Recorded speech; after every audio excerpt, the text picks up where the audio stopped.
Frozen 2 is a sequel to Frozen.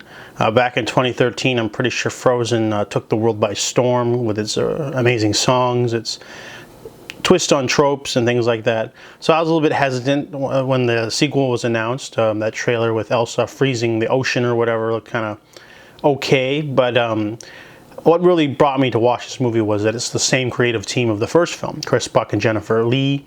They're back to direct. Jennifer Lee writes the screenplay. So basically this movie is simply okay. It is a sequel in which Elsa and the gang have to go on an adventure. They're sort of just living their life in Arrendelle when a disaster happens and they have to explore the enchanted forest in order to stop the natural disasters that are befalling Arrendelle. However, in this movie, it pulls a lot of its own punches. It feels like it doesn't take any creative risks. The story's very predictable. The animation's fantastic. There's a scene where a character does like this, and Anna flinches, and like it's noticeable. They didn't have to do that. That was really cool. And there's this amazing, the ocean sequence is really emotional. As for songs, two of them were really good. A third one, maybe. I didn't really like Into the Unknown that much. The other two, the one by Kristoff and the other Elsa song, are really good. Other than that, though, the rest of the songs are kind of just, you know, there. There's an obligatory Anna song and Olaf song, and the storyline, I know it tries to be kind of like Brave. It's going for like this epic dark fantasy, but it doesn't quite push the tone enough.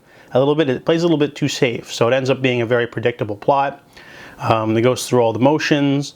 Some of the, I think what really hurt this movie is a lack of actual antagonists. The antagonist of this movie is sort of a force, and it's just kind of like, it feels a little bit like it's trying to play nice, but there should have been some elements, some sort of plot twist to elevate the screenplay a little bit more, because I really didn't see the Hans thing coming in the first movie, and this movie doesn't really have anything on that level. It's sort of just a, we're going to go on an adventure and do things, and then we do.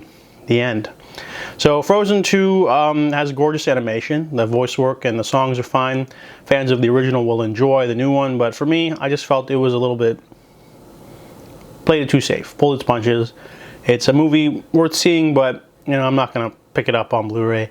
So I give Frozen 2 a 7 out of 10.